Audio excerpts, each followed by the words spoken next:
Chapter 7. The conclusion. We had all been warned to appear before the magistrates upon the Thursday, but when the Thursday came there was no occasion for our testimony. A higher judge had taken the matter in hand, and Jefferson Hope had been summoned before a tribunal where strict justice would be meted out to him. On the very night after his capture the aneurysm burst, and he was found in the morning stretched upon the floor of the cell, with a placid smile upon his face, as though he had been able in his dying moments to look back upon a useful life, and on work well done. Gregson and Lestrade will be wild about his death, Holmes remarked, as we chatted it over next evening. Where will their grand advertisement be now?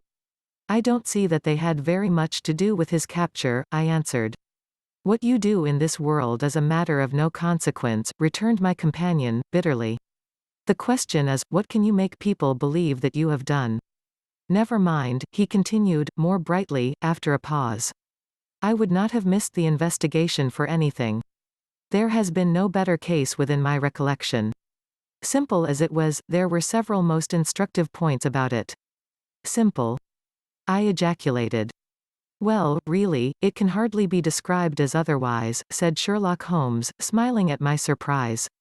The proof of its intrinsic simplicity is, that without any help save a few very ordinary deductions I was able to lay my hand upon the criminal within 3 days. That is true, said I. I have already explained to you that what is out of the common is usually a guide rather than a hindrance. In solving a problem of this sort, the grand thing is to be able to reason backwards. That is a very useful accomplishment, and a very easy one, but people do not practice it much. In the everyday affairs of life it is more useful to reason forwards, and so the other comes to be neglected. There are 50 who can reason synthetically for one who can reason analytically. I confess, said I, that I do not quite follow you. I hardly expected that you would. Let me see if I can make it clearer. Most people, if you describe a train of events to them, will tell you what the result would be. They can put those events together in their minds, and argue from them that something will come to pass. There are few people, however, who, if you told them a result, would be able to evolve from their own inner consciousness what the steps were which led up to that result. This power is what I mean when I talk of reasoning backwards, or analytically. I understand, said I. Now this was a case in which you were given the result and had to find everything else for yourself. Now let me endeavor to show you the different steps in my reasoning. To begin at the beginning. I approached the house, as you know, on foot, and with my mind entirely free from all impressions. I naturally began by examining the roadway, and there, as I have already explained to you, I saw clearly the marks of a cab, which, I ascertained by inquiry, must have been there during the night. I satisfied myself that it was a cab and not a private carriage by the narrow gauge of the wheels. The ordinary London growler is considerably less wide than a gentleman's brougham. This was the first point gained. I then walked slowly down the garden path, which happened to be composed of a clay soil, peculiarly suitable for taking impressions. No doubt it appeared to you to be a mere trampled line of slush, but to my trained eyes every mark upon its surface had a meaning. There is no branch of detective science which is so important and so much neglected as the art of tracing footsteps. Happily, I have always laid great stress upon it, and much practice has made it second nature to me.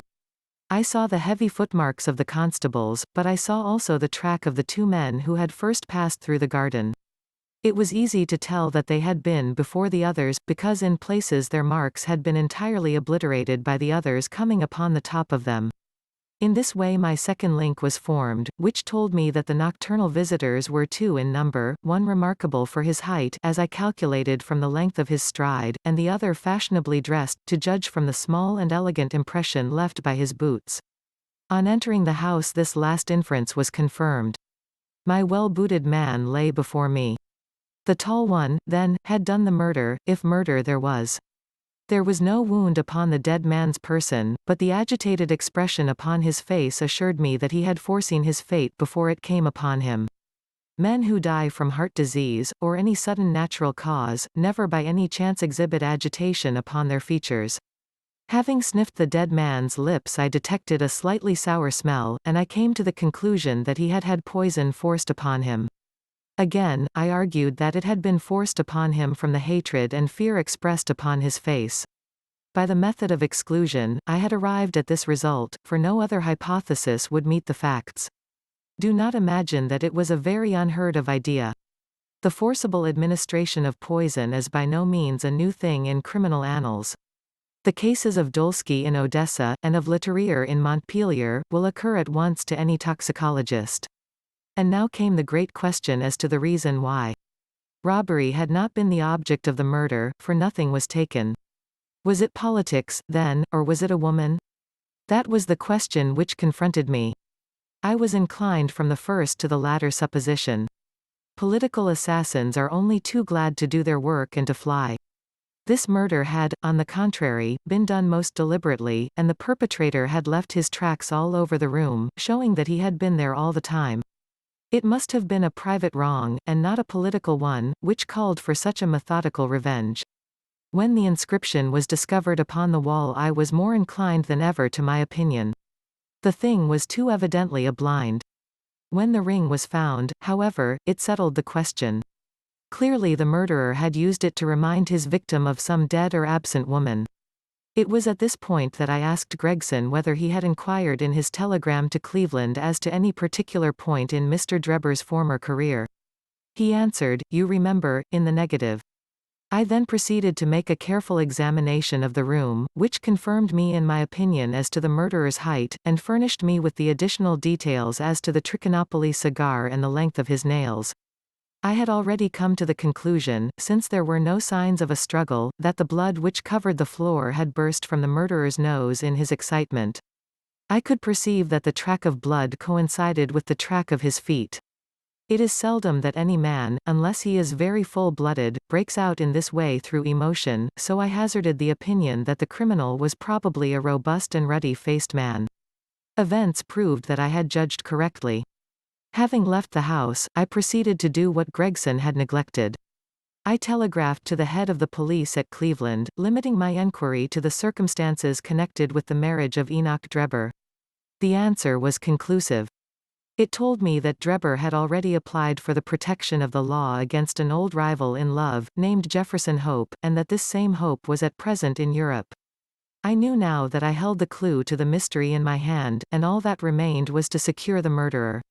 I had already determined in my own mind that the man who had walked into the house with Drebber was none other than the man who had driven the cab. The marks in the road showed me that the horse had wandered on in a way which would have been impossible had there been anyone in charge of it. Where, then, could the driver be, unless he were inside the house? Again, it is absurd to suppose that any sane man would carry out a deliberate crime under the very eyes, as it were, of a third person, who was sure to betray him. Lastly, supposing one man wished to dog another through London, what better means could he adopt than to turn cab driver? All these considerations led me to the irresistible conclusion that Jefferson Hope was to be found among the Jarvies of the metropolis. If he had been one, there was no reason to believe that he had ceased to be. On the contrary, from his point of view, any sudden change would be likely to draw attention to himself. He would, probably, for a time at least, continue to perform his duties.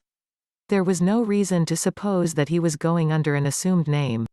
Why should he change his name in a country where no one knew his original one? I therefore organized my street Arab detective corps, and sent them systematically to every cab proprietor in London until they ferreted out the man that I wanted. How well they succeeded, and how quickly I took advantage of it, are still fresh in your recollection.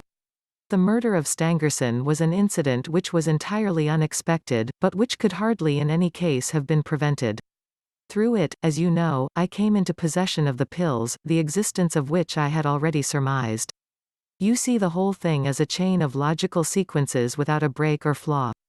It is wonderful. I cried. Your merits should be publicly recognized. You should publish an account of the case. If you won't, I will for you. You may do what you like, doctor, he answered. See here, he continued, handing a paper over to me, look at this. It was the Echo for the day, and the paragraph to which he pointed was devoted to the case in question. The public, it said, have lost a sensational treat through the sudden death of the man Hope, who was suspected of the murder of Mr. Enoch Drebber and of Mr. Joseph Stangerson. The details of the case will probably be never known now, though we are informed upon good authority that the crime was the result of an old-standing and romantic feud, in which love and Mormonism bore a part. It seems that both the victims belonged, in their younger days, to the Latter-day Saints, and Hope, the deceased prisoner, hails also from Salt Lake City. If the case has had no other effect, it, at least, brings out in the most striking manner the efficiency of our detective police force, and will serve as a lesson to all foreigners that they will do wisely to settle their feuds at home, and not to carry them on to British soil. It is an open secret that the credit of this smart capture belongs entirely to the well-known Scotland Yard officials, Messrs. Lestrade and Gregson. The man was apprehended, it appears, in the rooms of a certain Mr. Sherlock Holmes, who has himself, as an amateur, shown some talent in the detective line, and who, with such instructors, may hope in time to attain to some degree of their skill. It is expected that a testimonial of some sort will be presented to the two officers as a fitting recognition of their services. "Didn't I tell you so when we started?" cried Sherlock Holmes with a laugh. "That's the result of all our study in Scarlet, to get them a testimonial." "Never mind," I answered, "I have all the facts in my journal, and the public shall know them. In the meantime you must make yourself contented by the consciousness of success, like the Roman miser."